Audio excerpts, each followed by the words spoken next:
అందరికీ నమస్కారం.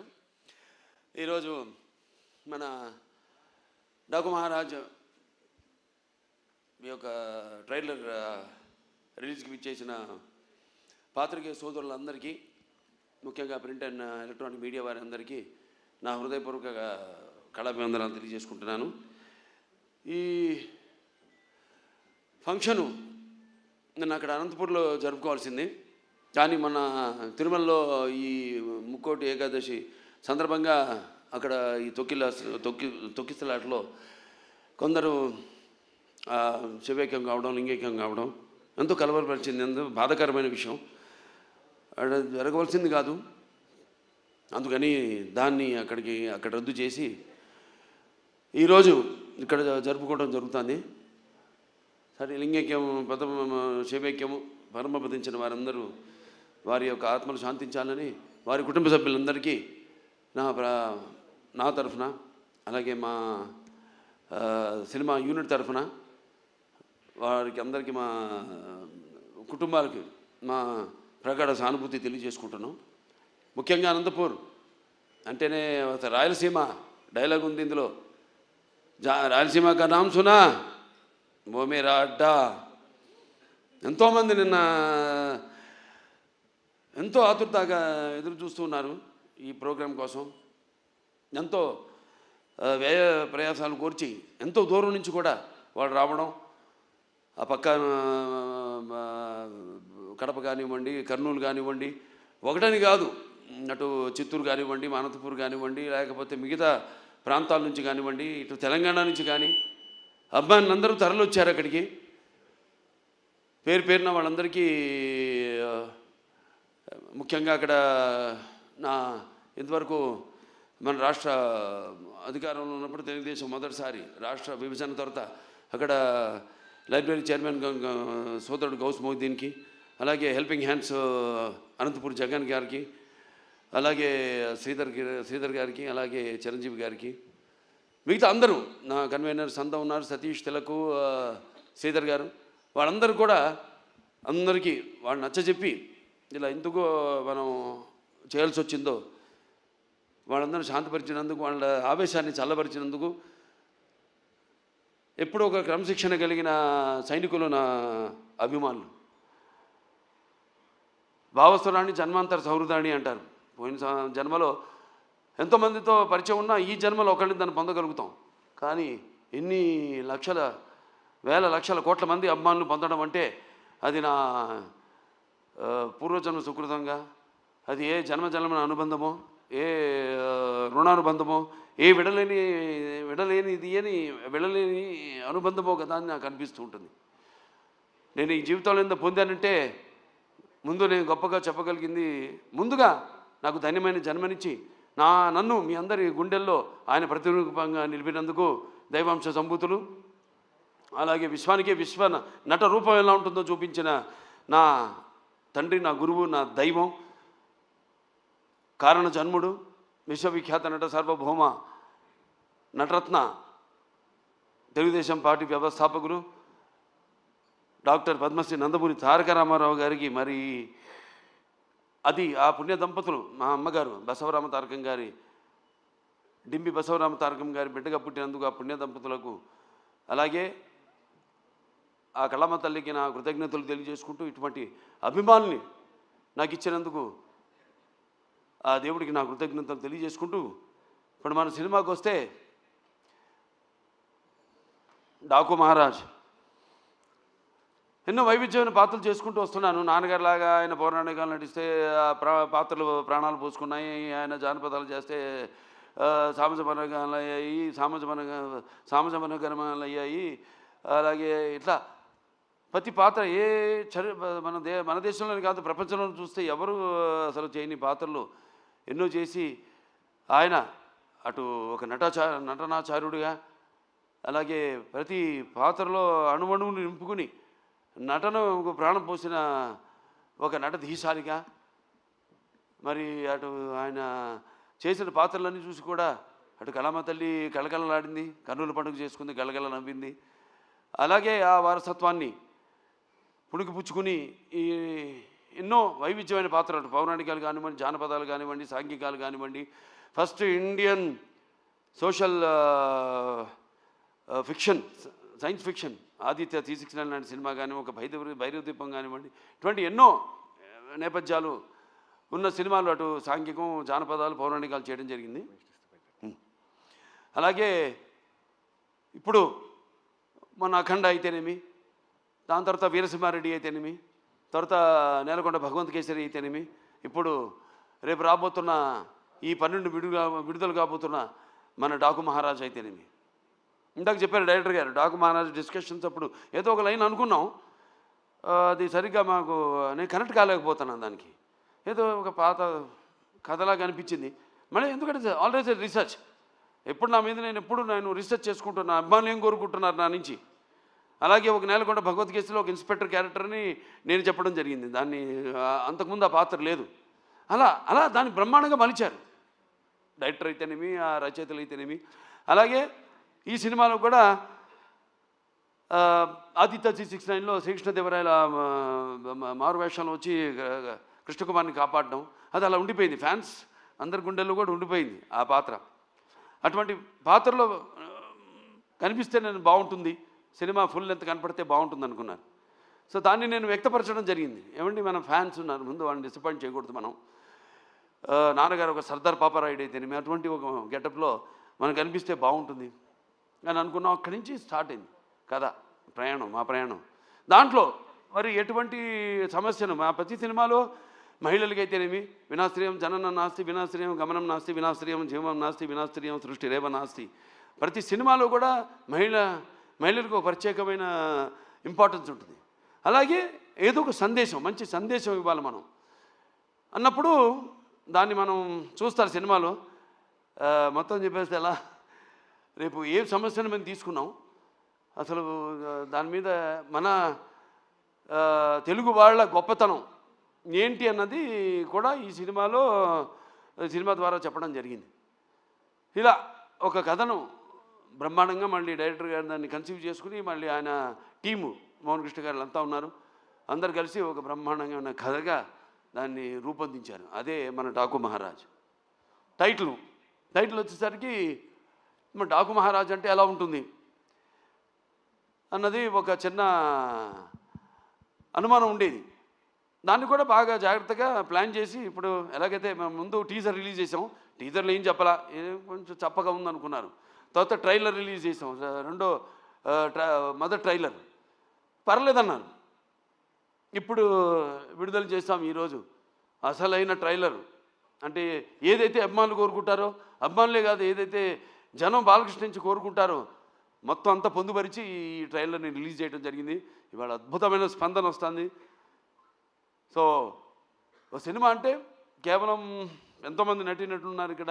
నాతో పాటు నటించిన ఒక ప్రజ్ఞా జైస్వాల్ అయితేనేమి, అఖండాలో చేసింది నాతో, అలాగే శ్రద్ధా శ్రీనాథ్, అలాగే ఊర్వశి రౌతెల, అందరు కూడా ఇప్పుడు వాళ్ళ పాత్రలు ఎంతో అద్భుతంగా, అంటే అటు కేవలం గ్లామరే కాదు, పెర్ఫార్మెన్స్. ఆవిడంతా ఇందాక మన కెమెరామెన్ గారు ఉన్నారు ఇక్కడ, విజయ్ కార్తిక్ గారు, ఎంతో అద్భుతంగా సినిమాని చూస్తున్నారు మీరు. ఆ సినిమాలో కూడా లైటింగు స్కీము, ఒక లైటింగ్ స్కీమ్ అంటూ ఉంటుంది. దాన్ని ఎలా అద్భుతంగా మేము చేసే సన్నివేశాలకి ఇంకా జీవం పోసి, ప్రాణం పోసి ఎంతో అద్భుతంగా వాటిని ప్రజెంట్ చేశారు. డైరెక్టర్ అండ్ కెమెరామెన్ నా దృష్టిలో ఒక భార్యాభర్తలు అంటాడు. అంటే ప్రభుత్వం లాగానే, ప్రభుత్వం ఏముంటుంది, ఎన్నో స్కీమ్స్ అనుకుంటుంది, కానీ దాన్ని ఇంప్లిమెంట్ చేసేది ఎవరు? బ్యూరోక్రాట్స్. సో వాళ్ళని మనం పొందాలి ముందు, మనం వాళ్ళ ద్వారా మనం ప్రజలకి వాళ్ళ అవసరాలు తీర్చాలి మనం.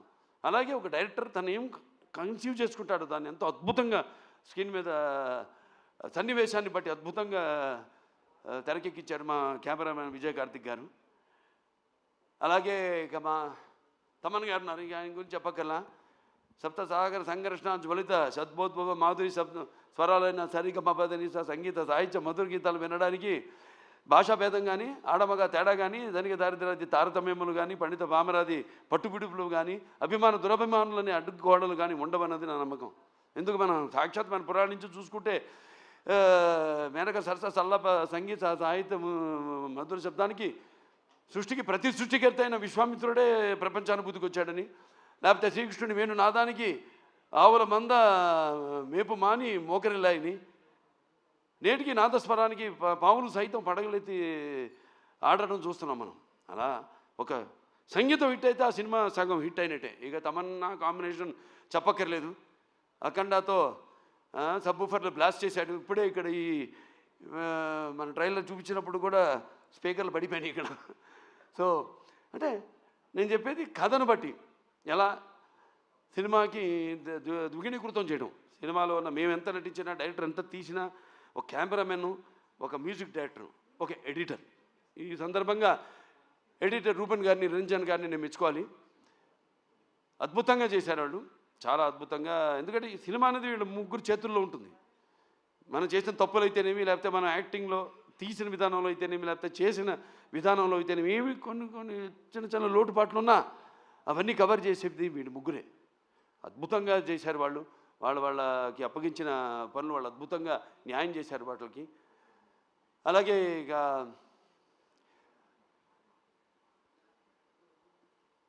ప్రజ్ఞ జైస్వాల్ పాత్ర చాలా అద్భుతమైన పాత్ర. ఏదైతే ఆవిడకి ఉందో ఇమేజ్, మా కాంబినేషన్లో ఏదైతే ఉందో, ఆవిడ అన్ని పాత్రలకి సరిపోతాను నేను అంటలా. కాకపోతే మా కాంబినేషన్ ఒక గౌరవం ఉంది, మా ఇద్దరి కాంబినేషన్కి ఒక ప్రత్యేకమైన స్థానం ఉంది. మేము కనబడితే ఒక హుందాతనం, ఒక ఆరాధనా భావం కలుగుతుంది ప్రజల్లో. దాన్ని మేము అలా ఇక్కడ దాన్ని ఆ పాత్ర అలా వచ్చింది. ఆ పాత్రకి ఎవరు బాగుంటారని అనుకున్నప్పుడు వెంటనే డైరెక్టర్ గారితో, మన నాగవంశీ గారితో చర్చించడం జరిగింది. వెంటనే ఆవిడ అంగీకరించడం, నమ్మకం, నా మీద నమ్మకం. ముఖ్యంగా కథ కూడా పెద్ద అడగదు ఆవిడ, ఓ అని ఒక నమ్మకం. అలాగే ఇక మా శ్రద్ధా శ్రీనాథ్ గారు ఉన్నారు. ఇక very versatile and very potential artist. ఎన్నో ఎక్స్ట్రాడినరీ పర్ఫార్మెన్సెస్ ఇచ్చిన, అంటే అవకాశం దొరికినప్పుడు జారబెట్టకుండా అద్భుతంగా తను ఇంతకుముందు సినిమాల్లో తన టాలెంట్ ఏదో తను ప్రూవ్ చేసుకుంటూ, ఏదో వచ్చే సినిమాలు ఒప్పుకోకుండా చాలా జాగ్రత్తగా తనకి మంచి పేరు వచ్చే పాత్ర అయితేనే తను ఒప్పుకోవడం.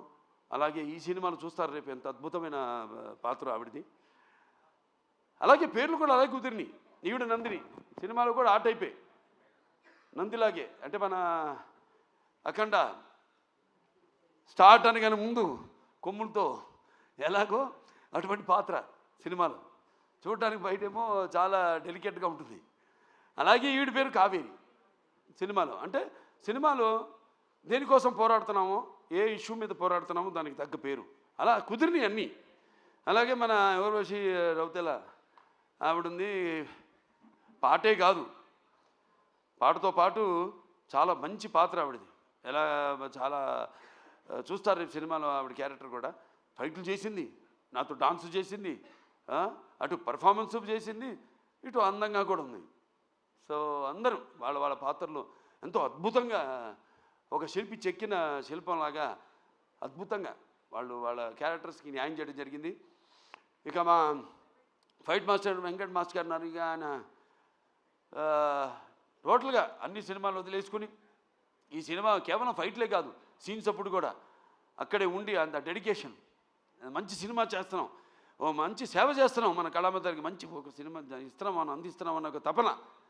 దాంతో ఆయన అన్న సినిమాలన్నీ కూడా క్యాన్సిల్ చేసుకుని ఈ సినిమాకి ప్రత్యేకంగా సీన్లప్పుడు కూడా ఉండి మరి అద్భుతమైన చూశారు విన్యాసాలు, అలాగే పోరాటాలు అద్భుతంగా ఆయన సమకూర్చడం జరిగింది. థ్యాంక్ యూ మనస్ గారు. అలాగే ఇక మా డాన్స్ మాస్టర్లు ఉన్నారు, శేఖర్ మాస్టర్ గారు, శంకర్ మాస్టర్ గారు. వాళ్ళు ప్రతి ఒక ఆయనేమో థీమ్ సాంగ్ చేయడం జరిగింది, శంకర్ మాస్టర్ గారు. శేఖర్ మాస్టర్ గారేమో మా రౌతెల ఊర్వశి రౌతెల నా పాట ఆయన కంపోజ్ చేయడం జరిగింది, డాన్సు. ఇంకా మోహన్ కృష్ణ గారు మంచి కాలక్షేపం నాకు. ఆయన అక్కడ లొకేషన్లో రకరకాల విషయాలు మాట్లాడుకుంటూ ఉండేవాళ్ళం. డైరెక్టర్ గారు చెప్పారు ఇంతగా, త్వరత బయట పెడతాను ఏమిటని ఆ విషయాలన్నీ. సో ఎంతో అద్భుతంగా అన్నీ మాట్లాడుకునేవాళ్ళం. ఏముంటే నాకు చిన్న చిన్న పాత్ర ఇంకా ఏదైనా చేయొచ్చు అన్నప్పుడల్లా ఈయన మీద పడేవాడిని. ఆయన ఎప్పుడు నాకు కోపం వస్తుందో తెలీదు. ఆయన ఏంటి అలా పాపం అలాగేనండి అలాగేనండి అంటూ తలూపుతుండేవాడు అన్నిటికైనా. కానీ మళ్ళీ మళ్ళీ ఆయన కాదన్నప్పుడు మళ్ళీ దాని గురించి మళ్ళీ ఆలోచించేవాడిని. అవును, నేను ఆవేశంలో అన్నాను. ఎందుకు ఏంటి ఆయన ఎందుకు అన్నారు, ఇవన్నీ కరెక్ట్గా సమపాళ్ళల్లో బ్యాలెన్స్ చేసుకుని సో సినిమా ఇంత అద్భుతంగా. అలాగే మా ఎడిటర్ అదే చెప్పాక రూబెను, నిరంజను, దాని తర్వాత ఆర్ట్ డైరెక్టర్ అవినాష్, అందరూ ఒక మంచి కలయిక. అలాగే బాబీ డియోల్ గురించి చెప్పాలి. అదే చెప్పే డైరెక్టర్ గారు ఎంతో అద్భుతంగా చేశాడు ఆయన పాత్రని. దాన్ని కూడా రకరకాలుగా అనుకున్నాం ఎలా చేద్దాం. ఆయనకేమో ఆ ఇమేజ్ ఉంది, ఏది యానిమల్ సినిమా 3 వరుసగా ఇవ్వడం నుంచి నా రెండో ఇన్నింగ్స్ అని. జనరల్గా అందరూ రెండో ఇన్నింగ్స్ అంటే కొంచెం స్టార్డం తగ్గినప్పుడు మళ్ళీ ఒక రెండో ఇన్నింగ్స్ అంట. నాకు అది కాదు, చూపిస్తా ఇంకా ముందు ముందు. అఖండ తర్వాత ఏంటో నా యొక్క ప్రస్థానం ఇంకా ఈ చలనచిత్ర పరిశ్రమలోని అదంతా. నేను ఇంతకుముందు ఏం చూసి ఇతనికి ఇంత అహంకారం అని అనుకుంటారని, నన్ను చూసి నాకే ఒక ఇదని, ఒక పదులైన పొగరని. చాలా సంతోషం, ఎందుకంటే నాన్నగారే నాకు ఇన్స్పిరేషన్. అలాగే ప్రేక్షక దేవుళ్ళు వాళ్ళు ఇస్తున్న ప్రోత్సాహం. ఒక సినిమా పూర్తి చేసుకుని ఆ సినిమా ఎలా ఆడుతుందా అని నిద్రాహారాలు మానేసి దానికోసం ఎదురు చూస్తున్నప్పుడు ఆ సినిమా విజయవంతం చేసి మా వెన్ను తట్టి ఇలాంటి సినిమాలు ఇంకా ఇవ్వండి అని మనల్ని ప్రోత్సహిస్తున్న ఈ ప్రేక్షక దేవుళ్లకు నేను ఎంతో రుణపడి ఉన్నాను. నా అభిమానులకు, నేను చేస్తున్న ఏదో ఈ క్యాన్సర్ హాస్పిటల్ ద్వారానో లేకపోతే ఒక హిందూపూర్ ప్రజాప్రతినిధిగాను ఎమ్మెల్యేగాను నేను కాకుండా ఒక కళాకారుడిగా కూడా నేను చేస్తున్న దానికి ఇన్స్పైర్ అయ్యి ఆదర్శంగా తీసుకుని ఎంతోమంది అభిమానులు కూడా వాళ్ళు ఎన్నో సాంఘిక సంక్షేమ కార్యక్రమాలు చేపడుతున్నారు. నాకు గర్వంగా ఉంది మీరంతా నా అభిమానులు అయినందుకు. సో మరొకసారి ఈ సినిమా 12 విడుదల కాబోతుంది సంక్రాంతి సందర్భంగా. సంక్రాంతి అంటే ఇది ముఖ్యంగా మన అచ్చమైన తెలుగు పండగ. దాని తర్వాత మనకి ముందు ఉగాది, అది చూపించేశాను శాతకర్ణిలో ఏంటో ఉగాది అంటే ఏంటో మన కాలమాన పట్టిక ఇచ్చిన మహానుభావుడు శాతకర్ణి. అది చేయడం నా అదృష్టం. మళ్ళీ సంక్రాంతి నా పండగ కావడం అంటే నా ప్రతి సినిమా ఏదైతే సంక్రాంతికి విడుదలైందో అయినాయో అన్నీ కూడా ఘన విజయం సాధించిన సినిమాలే. మళ్ళీ వస్తున్నాడు ఈ సంక్రాంతికి డాకు మహారాజ్.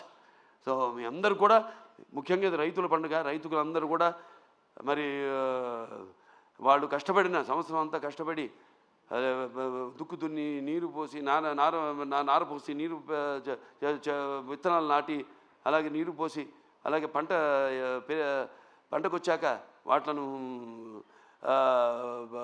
మళ్ళీ బస్తాలకి నింపి బండ్లకి ఎక్కించి వాళ్ళ జేబులు వాళ్ళ కష్టంకి ఫలితమే నిండి ఎంతో ఉత్సాహంగా జరుపుకునే పండుగ మన అచ్చమైన సంక్రాంతి పండుగ. అలాగే ఈ గొబ్బెమ్మలతో, ఈ భోగి మంటల వెచ్చతనంతో, అలాగే హరిదాసుల కీర్తనలతో, అలాగే పిండి వంటలతో, కొత్త కొత్త బట్టలతో, అల్లుళ్ళు అత్తగారింటికి వచ్చే ఈ పండగ మన సంక్రాంతి పండగ. సో అందరూ కూడా మరొకసారి నా సంక్రాంతి శుభాకాంక్షలు తెలియజేసుకుంటూ, సో ఈ సినిమా తప్పకుండా ఇప్పుడు చూశారు టీజర్, అంచెలంచెలుగా ఎలా ఇచ్చాను మేము ప్లాన్ చేసాం. ఎందుకంటే సినిమా అనేది ఎప్పుడు ఒక గుప్పిడి మూసి ఉన్నంత వరకే, ఒకసారి తెరిస్తే సో దాన్ని అంచెలంచెలుగా ఇంకా 2 రోజులే విడుదల కావడానికి సినిమా. సో ఇవాళ అసలైన టీజర్ వదిలేము, ట్రైలర్ వదిలేము, అసలైన ట్రైలర్ వదిలేము. సో అందరూ కూడా తప్పకుండా మీరు ఏం ఊహించుకుంటారో అంతకంటే మించే ఉంటుంది ఈ సినిమాని మీ అందరికి తెలియజేసుకుంటూ, ఇలాగే నా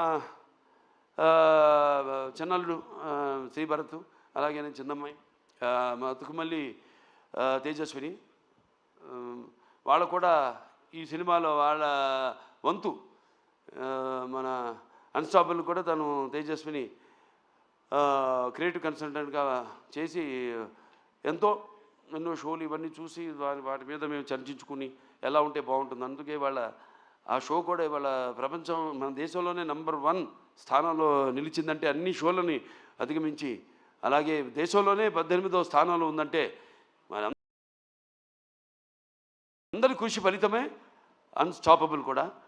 సో ఇక్కడి నుంచి నేను చెప్పినట్టు